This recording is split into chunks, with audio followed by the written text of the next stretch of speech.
Welcome back to Introducing Virginia Mysteries. I'm Andrew Wood. Episode number 2, the cat's finally out of the bag. This episode focuses on Rita Mae Brown's Wish You Were Here. And we got to interview very wonderful, generous, hospitable, and brilliant local historian, and journalist, Phil James, who has lived and currently lives in the small, mountainous, beautiful town of Crozet, Virginia, wherein Wish You Were Here is set. Disclaimer, this episode will include spoilers to the book and also some adult topics, so please be mindful if you're listening with children. Here is Libby and Febronia with their discussion about the book. Febronia, talk to me about Wish You Were Here by Rita Mae Brown. Please. Okay, so Wish You Were Here by Rita Mae Brown is one of the first books she wrote to kick off her Mrs. Murphy mystery series, which is set in originally a tiny little town called Crozet, Virginia, spelled Crozet.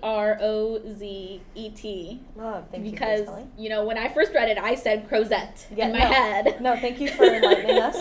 But I'm sure that would have happened many more times, so thank you. Yeah. But Crozet is not a well-known town, so it was really interesting to see that she placed her murder mystery there. But it's about a male. They kept calling her a mail mistress, headmistress, whatever you want to call her, but she was in charge of the mail in Crozet. Her name was Harry. That's the primary name they call her throughout the whole entire book, Harry, who is going through a divorce in the process of a divorce when suddenly one of everyone's close-knit friends, because small town, everyone knows everyone. One of their close friends, Kelly Crawford, gets murdered. Oh, Kelly. He was put into one of those grinders they have on a construction site. Oh, good heavens. Yeah. It was really nasty to read because I just was imagining it in my head. But Kelly was murdered, and they're all wondering who would have possibly done it, because the only people are the people in the town, but they all love each other and like each other so much they can't imagine anyone doing it. And then they start going off trail, jumping to these many different people they think could have possibly done the murder. And the only clue that they have, that Harry figures out, is that the murderer, right before he murders someone, it is a he. I've exposed that much already. Stop! No, it's fine. It's fine. Keep going. But he sends a postcard that says, "Wish you were here," with a grave as the picture background. That's crazy. Whenever he plans on killing someone. Oh my goodness. And Harry figures this out after the second murder. Okay. Spot on. Love it. Yep. She's very on top of it, and then she has a pet cat and a pet dog the cat's name is Mrs. Murphy. Mrs. Murphy. Okay, and the dog's name is T. Tucker. T. Tucker. These are such cute names. I know. I can picture them in my head. Continue. But so they're trying to help their mom, Harry. Yeah. They're trying to help her figure out the clues because they're piecing it together so quickly, and she's just lagging behind, and they're like, "Oh my gosh, humans are so stupid." But they love Harry anyways. Isn't that the definition of love? Loving them even when they're stupid. Exactly. Thank you, pets. But yeah, it's some fun little cozy murder mystery. Okay. Do we get to experience the pet's thoughts as well? Do they talk to us? That is how we get to know things before Harry does. Okay, I was wondering. For example, we hear Mrs. Murphy and T. Tucker talking about how they smell something that turns out to later be cyanide. Oh, shoot. On the floor/hair of a lot of the victims. I see. I say a lot. There were only 2. Okay. But yeah, no, you digress. Before we jump into some of the themes, could you tell me a little bit about Rita Mae Brown? Yeah. So, Rita Mae Brown was born in 1944. Okay. And then was left in an orphanage by her parents. But she was then adopted by Ralph and Julia Ellen Buckingham Brown. That's quite the regal name. I know, right? I That's really what I think when I read it. I'm like, wow, they're impressive. They are. Oh. But she feels as though, as Brown was growing up, she felt that she was exposed to a lot of struggles because she was constantly being undermined by her classmates or even the whole entire school system. just because she was poor and she was a female. Yeah. And we both know how females were treated in the 1900s. Oh.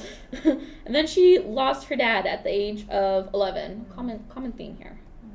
Also sad. Oh, very sad, yeah. Yeah, but that kind of impacted how she viewed men, which you also tend to see in writing. But she still ended up going to college and getting her doctorate in English and political science. English! Woo-hoo. Yes! We love the English majors. Yes! Yeah, okay. All right, now that you've given me that little bio, can you jump into the themes and points of the book that you found interesting throughout? Okay, so the biggest one to me is I thought it was really interesting how important the mail system was in this book. Like, it shows the idea that communication is so important because every little secret clue that she got from the murder came primarily from the mail that she was looking through, which, by the way, is illegal. Do not look through someone's mail. Disclaimer. Disclaimer, that is illegal. Just because she solved a murder mystery doesn't mean you can. Pretty much. Leave that up to the police, maybe. But no one in the town seemed to care that she was illegally looking through their mail either, because everyone knew she was doing it. Yeah. They were like, crazy. the only mindset they kept was just, don't piss off Harry. That's a good, I like that motto. Oh my goodness. Yeah, and then it also kind of seemed to say something about the fact that it was such a small town. So, small town, everyone knows everyone's business yet again. Naturally. Which falls into the communication part because everyone's telling everyone everything. Yeah. And then there's also the fact that there seems to be like a sort of social class between the characters in this book, because you have like Mim, who's this big bossy lady who thinks she's basically the queen of Crozet literally just because she's married to the mayor. And so everyone treats her that way too. And then everyone who doesn't meet a certain standard is like treated less and less by her, with the only reason her respecting Harry is literally just because Harry handles her mail. Yeah. And as they say at the beginning of the book, if you know anything, you know better than to piss off the mail person in charge of your mail in Crozet. Yeah. Because she knows your business. She's got the dirt on you. And then I thought there was also a little bit of a feminism lens, because this is still set in 1990, just like Postmortem. Yeah. So, you know, Harry is the primary detective, even though there's an actual detective on the job. Yeah. And she's the one who solves everything, which is kind of like going like, we don't need men. You know, but especially because she's going through the process of getting rid of a man because she's in the middle of a divorce. Oh, I see. Which is okay, but you know, and then there's also a hint to animal intelligence. Yeah. Because, you know, the animals throughout the whole entire book are always one step ahead of the humans. Indeed. And so they're so much smarter, but we just can't understand them. And they also make a point of saying that by the fact that the animals can understand the humans just fine, but the humans can't understand them. So like, I shouldn't talk in my baby voice to dogs? I mean, I don't know. Maybe they don't mind. Maybe they like it when you talk in the baby voice. That? Okay. Because it's my voice just for them. So yeah, because like Tucker likes it when Harry talks to Tucker in a baby voice. So. Good. Okay, good. This is good news for me. Yeah. Alrighty.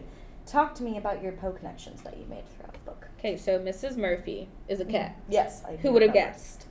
But because of that, Poe literally has a short story called The Black Cat. So obviously I couldn't help myself, and I had to go, how could they connect? Because it's a cat and a cat.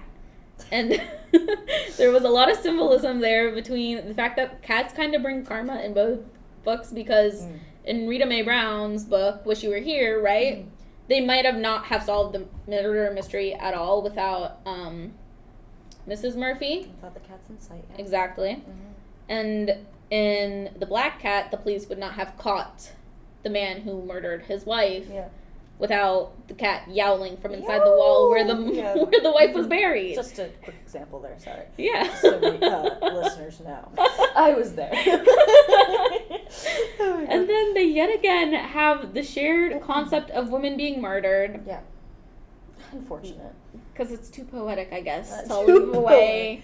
Because the second victim was a woman. The first victim was a man, but the second was a woman. And Poe has a lot of stories, actually, where only one person gets murdered and it's a woman anyways. Yeah. So there's that connection. I see. And then I did also talk about the Cask of Amontillado, because in that short story, he gets holed up inside a wall inside a vault, tunnel, etc. So, it's kind of like how the murderer, I'm going to spoil his name. It's already spoiled in the chapter.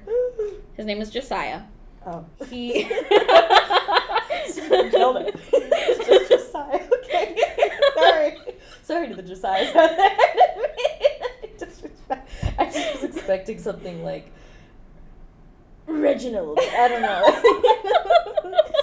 Sorry. No, it's Josiah. Continue. No, but Josiah, very clearly nonchalantly murders his victims because he doesn't care. He's like, I just want money. They die, they die. I mean, I do too, but I get a job. Yeah, he has one. He wants more money. He's very greedy. Okay. That is his problem. I see. But he keeps a lot of the treasures he steals so that he can sell them later to make more money hidden inside a tunnel. And it kind of seems like both Poe and Rita Mae Brown, because of that, are having like some kind of view of the subconscious where the subconscious is constantly hiding things. Yeah. Just like how, Poe hid a body inside the wall in the Cask of Amontillado, and Josiah hid his treasures inside the tunnels. Yeah. And then there's also the fact to focus on Josiah being such a psychopathic, narcissistic murderer, as well as many of Poe's murderers being in a similar boat where they are, a little narcissistic, like with Fortunato and I can't remember his friend's name. Hold on. Wrapping it up. It's fine. Okay. Point is, they were also problematic. Yeah. That's the point. This is true. Yeah. Alrighty. Well, tell me about your connections to Virginia then. So, they used a lot of trains. Trains were involved a lot in this book. Not really as a very, very clear-cut use, but it was involved because of the tunnels, which were where the trains originally had come out of before they got sealed up. So it seems to say about how popular trains are in Virginia, because we do have a lot of them. Like, we still have the metro running, which is basically a train, at least to me. Maybe other people don't agree, but to me that's a train. Yeah. So it shows like the fact that we use a lot of trains. So we also have train tracks literally all over this state. So true. And I feel like that's highlighted here when Maud gets tied up to a train track. Oh. Yep. Oh. Good heavens. Oh no. How unfortunate. Yeah. It is really unfortunate. And then there's also the fact that, everyone knows everyone's business yet again. Yeah. We have it appear a second time. Is there a theme? Maybe Virginia is just full of nosy bodies. I mean, I don't know. Bodies. When we went to Crozet, I kind of, and it might just be because it's actually in the middle of nowhere. Oh, yeah. Went, but like, I could really feel like if I were in this book, like if I were a character in this book, like I would be veritably creeped out. I did read that too. It's like really creepy. Yeah, and not that like Crozet is a creepy place. Like, that's not what I'm saying. But like, it's something about the mountains, the history of the railroads. Yeah. You have sealed up tunnels. Yeah, sealed up tunnels, and like even, I mean, like workers have probably died. Oh, absolutely. They have. Yes. I did research on that. Yeah. A lot of people, like, the tunnels were really unstable when they were first getting built, and the wall, like, the ceiling would constantly be collapsing as they were working on it. So I have no doubt people died in those tunnels working on it. Bro. Creepy mountains. Creepy mountains. So I think, like, Crozet as a setting, as a fictional setting in the book, I think works very well. But going there and being in that place and hearing about the history of Crozet, like, really, I got the vibe, like, so much clearer. Yeah. That, like, there's something lurking. something afoot. Yes. So the whole IVM crew hit the road to Crozet to speak with Phil and Sally James in their home. This episode's cover is a picture of all of us with Phil's twice great grandfather, John Napoleon James, who of course lived not long after Napoleon Bonaparte and was named after him. And we discussed the fad of naming children after prominent historical figures at that time. in the 19th century. So here is our discussion.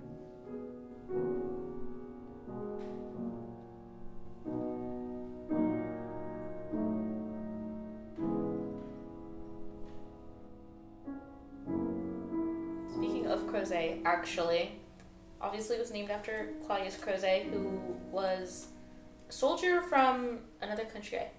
I want to say France. Oh wow, I remember. From France, but he helped the U.S. Army, and then he ended up building the Blue Ridge tunnels in Virginia. Is there anything else you can share with us about him and why Crozet chose to name their town after him? The town was named after him by the vice president of the railroad company, who had worked with Crozet. Claudius Crozet came to Virginia to accept the job as the principal engineer for Virginia. Mm-hmm. And that was in the 1830s. Virginia at that time was still looking to expand their waterways to haul people and to haul freight. And, there's not a whole lot of waterways, the James River, and that was their big thing. And Crozet was already aware that in Europe they were starting to not experiment with, but use these contraptions, these steam-driven things on rails. And he was a proponent for them, and the state didn't want to hear it. They were not going that direction. So that actually led some years later to him leaving the state of Virginia. And about 10 years after his first appearance here, Virginia caught up with Pennsylvania, say, who was already building railroads and realizing the great advantages. And they remembered the man who had the big idea, the big stupid idea to begin with, and called him back and hired him not as their principal engineer, but as the engineer for the railroad company that the state was funding at that point, to connect the eastern part of the state with the western part. So it was during that time, sort of in the state capital government, that the man who became president of the railroad knew him, was a peer, and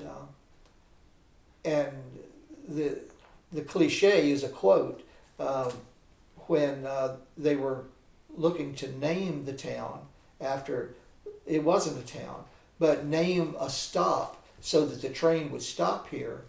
The local farmers suggested a few names, and the vice president of the railroad said, "It'll be called Crozet or nothing." So it was his decision to honor this person who had been responsible for this railroad coming through here and extending ultimately to Ohio. And so it was to honor him.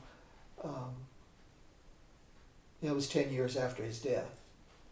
So Crozet is here. The village of Crozet is here, as is the next several up the mountain, the village of Greenwood, the village of Afton, who unofficially, has given its name to the mountain up there that 64 goes across.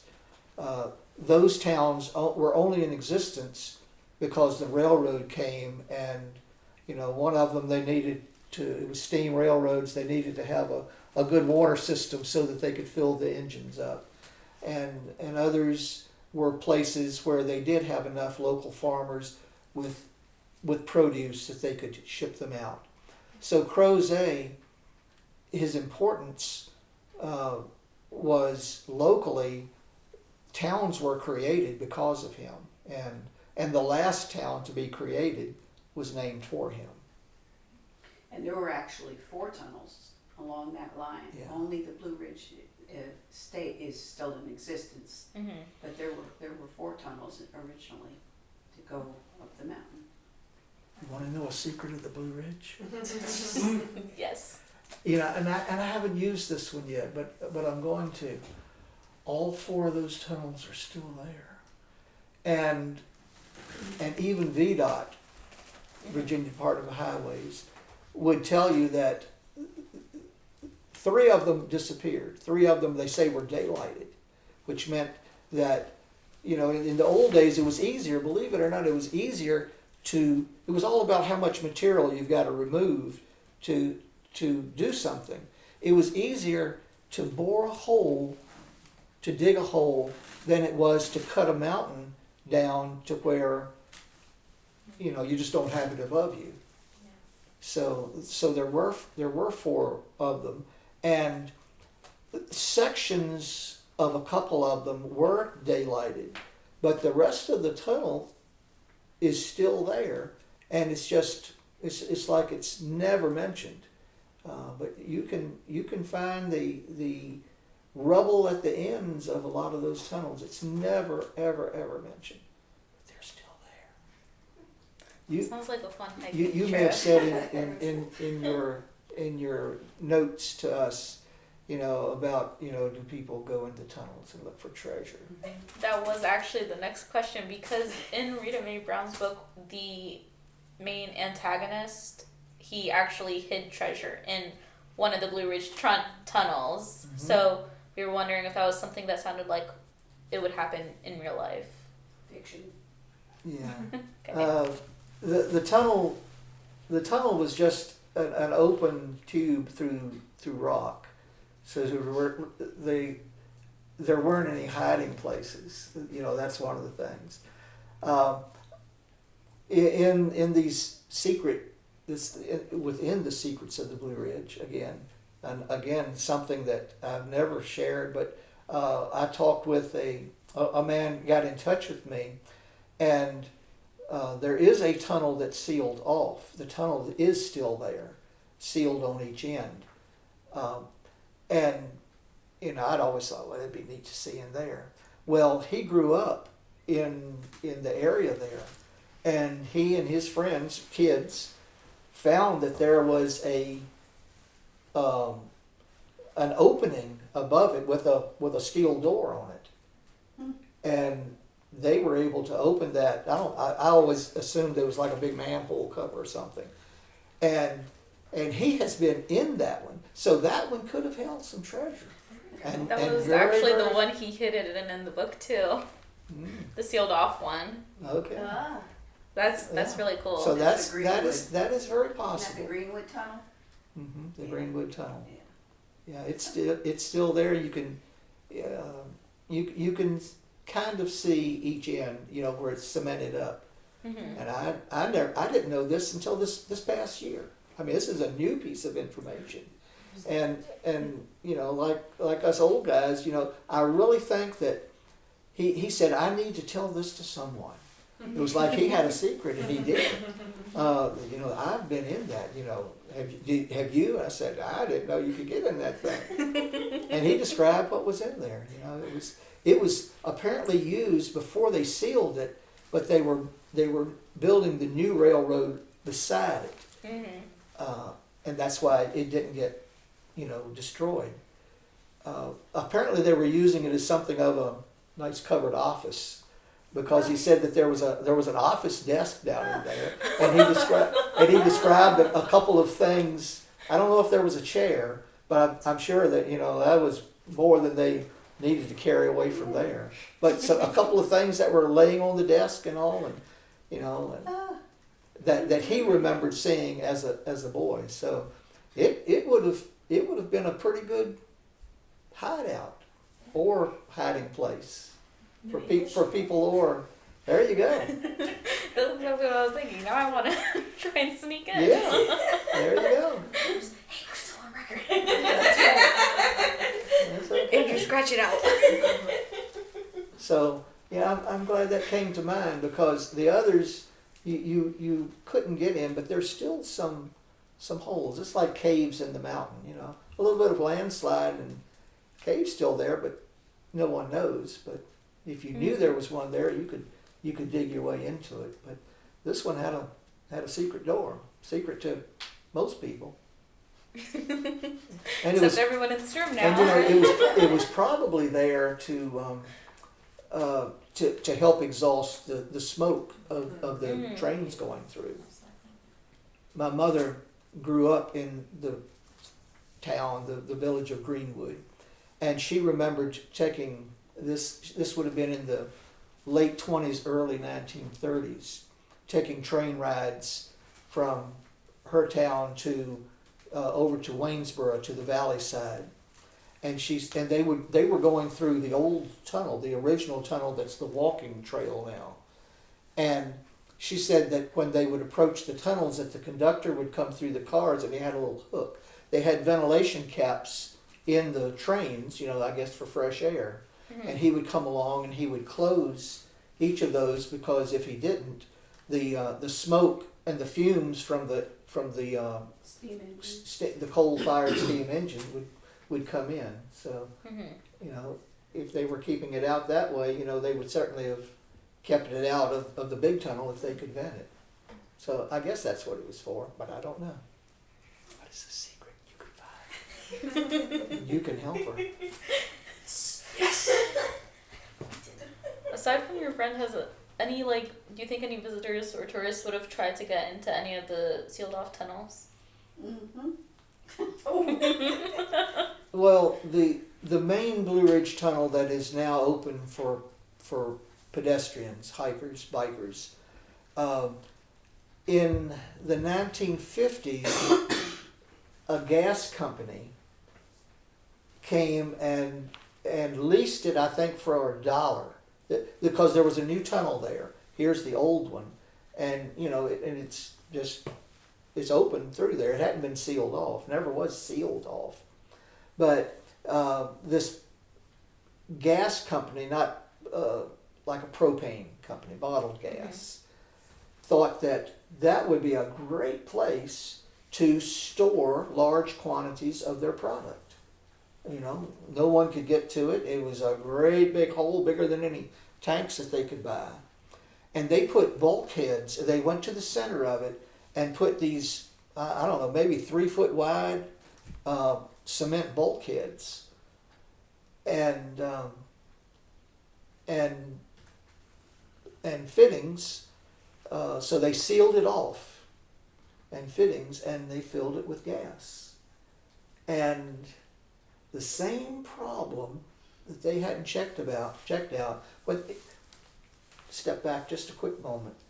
When they were drilling the tunnels by hand, the problem that they had was they kept running into fissures of water. Water is in the ground, and it comes up through cracks in the ground, and we've got a well outside. We're not on any municipal water, and the only way it gets into our well is it percolates in through the rock, and it's purified on its way down by with the soils and things, but it percolates through the rocks and fills our well.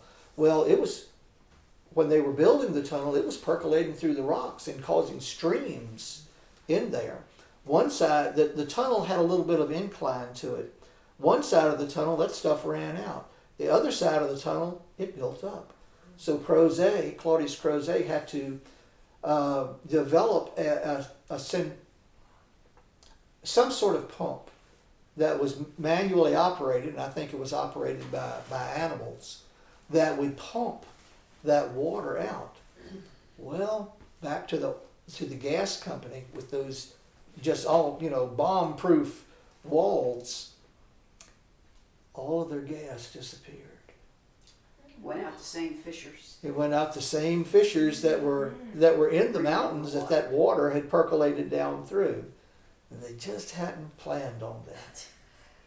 So, for a generation, I was never there, and I wouldn't have. But there was a big drain. It was an 18-inch, I think, drainage pipe that went through that.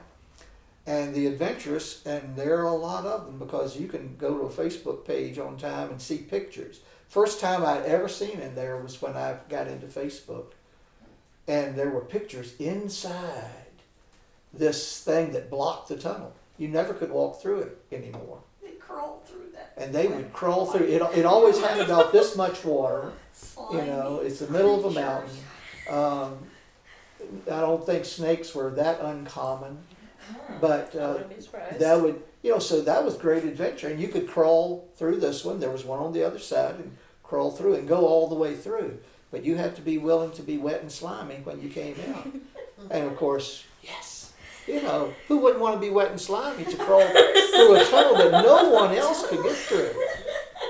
So it was full of graffiti and everything else. But Have you been through the tunnel? No. Any of you walked through? You can see that, they've cleaned it up and they put a little gravel path through the middle and the water runs along the edges. But you can see partway through the rock where they had to brick it because the soil was unstable. And there are a couple places where you can see the remnants of the concrete of the bulkhead walls. So it's kind of cool. That was the first part of opening it up for pedestrians, was to remove those massive, things. But what was the question again? Sorry. I mean, I think you covered it. It was if visitors and tourists tried to get into any of the tunnels that are closed off. You know the secret how to get into one of them. Yes. That is really closed off. And the others, they really couldn't. It would take major excavating equipment to dig away. But of course this one is, some years ago has been opened up to the public, and it's a great attraction. It's fun. It's fun. Good. You have to take a flashlight. Yeah. Because when you're standing in the middle, you can see the little prick hole of light, but it's dark. Yeah. You cannot see your feet or your hand. After you're in, not too far. Yeah. That's perfect because I bought a camping light from Costco That's with it. my parents one time for no reason. Now I have a reason for it. Yeah, right. and that's the standard equipment. Goodness. Yeah. Because there are other people in there, there are bikes in there, but it's a cinder floor. It's very clean, safe. It's handicap accessible. So, but it's a unique experience. Yeah. So yeah, you Sounds can walk fun. through one of them. Plan on it I was now. gonna say road trip, guys. But there's only one, and you two are the only ones that know outside. I've not told anyone since he told me. So this area is somewhat remote, and it's definitely a reminder of how beautiful Virginia landscape can be, which is something our novels sometimes consider is urbanization, as well as the damaging effects of coal mining companies, and the effects they have on the nature. Does Crozet have measures in place to protect itself from the encroachment of various industries and their pollution? Okay, good question, honest question. Crozet is an unincorporated village with 20,000 people. But it is controlled, as I said earlier, because it has grown so much. It's Crozet. If you look at an aerial, it's amazing how many major housing developments are around Crozet. Just major developments. Just it looks like any town, any city, USA. But they're politely shielded from the main highways. So the county controls what happens out here. The county board of supervisors, the directors, are in control of that, and they use Crozet, in my opinion, and they certainly have used it by design, to funnel housing, development, and that kept some of the other areas in the county, which I think were, I don't know. I don't know why Crozet, except that Crozet already had more going for it than some of these other areas. So they directed growth to that place that had already grown organically, sort of, through its own efforts. But it kept them, it allowed them to keep these other areas a little more pristine. So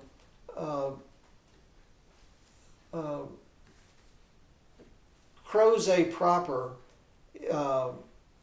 is under the control of the county. Out in the county, there are county-sponsored and other conservation easements that give tax advantages, that do preserve, supposedly for perpetuity, but nothing's really for perpetuity, because that the needs can change. You know, it doesn't have to be a generation away, and that changes. But they do have things in place to protect rural areas. That's a big part of their code of master planning. So, you know, for farmers, it gives them a break, and that's who they're wanting to preserve. The county is the farmer. So they give farmers tax breaks if they don't exercise otherwise building rights that they would have. And some farmers gladly take that, and others, there's affluent families that come in, affluent people that do buy up large tracts of land, you know, a farm, and immediately put it into conservation easement. So there are things in place. Crozet doesn't really have a pollution thing. There was never any mining in this area, you know, just using that for an example. There was some residuals after one of the businesses closed in 2000, that one of them is still being remediated. It had leaked some cleaning chemicals into the ground. But there's I think it's getting close to the time where that's supposed to be complete, and that will be redeveloped probably back to industrial. The county calls it light industrial. And they won't put houses in there. No, that not on that Residual stuff Yeah. in the soil. But it's, you know, it's on the railroad, and it's in a strip that has always been industrial in nature, just because it's right alongside the railroad. So the county, Crozet can't protect itself, but the county protects it by controlling it the way their master planners want it to be. So there's a big project in downtown Crozet. Crozet has a downtown. You came through it, you know.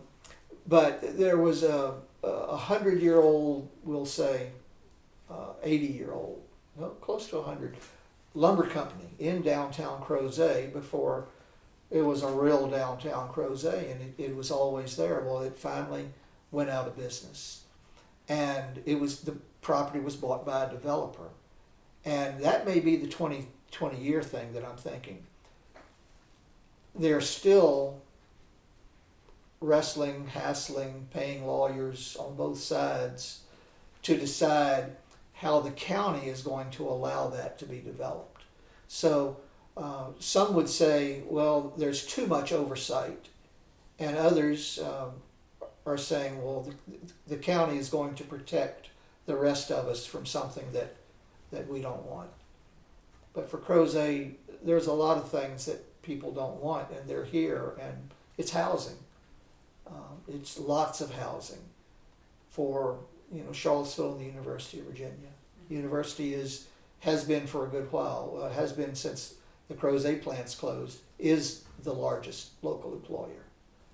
And they just get bigger and bigger. And they buy, around Charlottesville, if property becomes available, the university purchases it, because they're always looking for, you know, for somewhere to plant another school or research or whatever. And unfortunately, maybe because there hasn't been a organization in Crozet itself that has a real voice. I mean, there is one, and they do their best to try to get things policy made, but the county continues to override it. Anyway, because I think we don't have a real good voice in it, there hasn't been much emphasis on historical preservation. So there's very little in Crozet that's ever going to be saved. that has, would be part of the old Crozet. The drugstore Yes. is one. and- It's only lip service. It's only lip service. Which is There's- unfortunate, because they've torn down some magnificent buildings and some junky buildings. We had a new library built, a magnificent library, and the county agreed to approve it if the citizens would raise $1 million to outfit it. We did. And they did, and it's a big 2-story thing. So at that time I was kind of active. I was being asked by the library to come and give talks and things, and I asked about setting aside a space where there could be a museum. Lots of people would have things and an archives. And in that case was told flatly, no, that's not our mission. And so there isn't the county organization that is the Historical Society for the county city combined. It has its own missions, and their missions have nothing to do, never have, with the western side of the county. And they've changed over the years. Early on, it was the gentry. It was telling those old colonial era stories that Charlottesville has a big part in. But it was always, about the stories of those planters who came and settled and raised tobacco and had plantations. But that was not in this side of the county. So this side of the county doesn't get attention. That was, really another one of the things that I really was proud of early on. I realized that the only thing that was being published at that time was Secrets of the Blue Ridge, because of the Crozet newspaper that talked about what was going on here, because the County Historical Society, has never had an interest or at all, really, of this side and the rural part of the county history. That's unfortunate. Yeah, it is. So as Sally said, nothing is really protected. You can get a historical residence thing from the state that designates your home, and you'll go on a register, but it has no teeth to protect that home. The Crozet was named for Claudius Crozet. It was founded by one of the early families who set about to make a stop on the railroad. And they came here in the 1820s. They bought, that family of farmers, they bought the house and property from a Ficklin family, funny name, it still is for me, Ficklin. And two of their sons were born there before they sold it and moved into the city of Charlottesville. One of those sons was known as Ben Ficklin Jr., and if you look him up, you'll find that, among other things, he was the originator or the founder of the Pony Express. He was involved in government. He owned Monticello after Thomas Jefferson went out of. All of these things. Well, that original home was there. And Pleasant Green. And a developer bought the property and promised everyone that they would honor that legacy. And the first thing they did, once it was all approved, is they tore it down. And then graded everything. We go up there, it's a developed area now, and I have no idea where I am or where that house stood. It just completely. So So there's no teeth even for something that had much historical value as to the beginning of a town, but that had influence in the country's history. The last question hopefully will lift the mood a little, but so Rita Mae Brown used Crozet as the main place for her murder mystery series to take place. Do you think there's anything unique enough about Crozet to make it such a good place for things like a mystery story? I've not read her novels. I certainly am aware of them. I'm not a fiction reader because all my effort is going into this, but it's certainly brought. I had a visitor. I was studying the Civilian Conservation Corps. There was a camp here in Whitehall. It's not too bad of a rabbit trail here. And I had contact with a man in Los Angeles, California, whose father had served here. While he was serving here, he had met his mother and had left the camp after a year and a half, moved to California, where this man was raised, and he was when he contacted me. He had seen something that had been online from the newspaper, and he came here from Los Angeles to meet up with me to share some things about his father. His wife, who was a writer, was a fan of Rita Mae Brown. So she had him take her to every site that she was reading about. Where are these places? And they asked me where a couple of them were.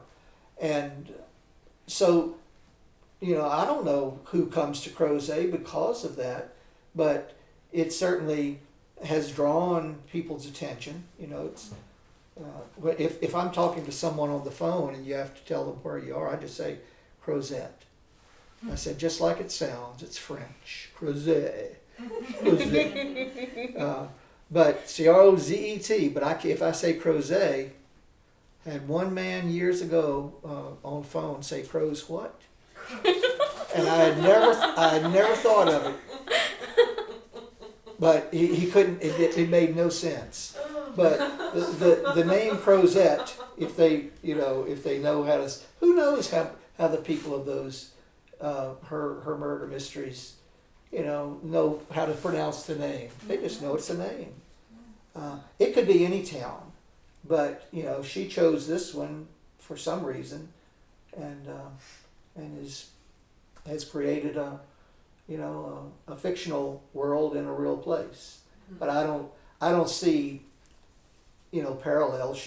If she speaks of a school, well, yes, there's a school. Or a post office, well, of course.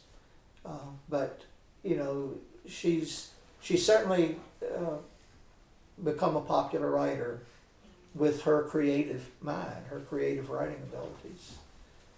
But that's the only way I can relate to that. It's like these developments. They're anywhere USA, and a well-written story can be anywhere, USA or anywhere, in the universe. But she picked Crozet, and here we are. Thank you so much to Phil and Sally James for welcoming all of us into your home and giving us so many rich stories about Crozet and the people that you've known there. Next episode, we will look at David Baldacci's Absolute Power, his very first novel. We spoke with Mr. Baldacci. It was kind of incredible. He's a really great author, a really great person. And it was a thrill to hear what he had to say and all of the stories he had about that book. So, you can support us at su.edu/arts/English. I'm Andrew Wood, and I hope to see you in the next one.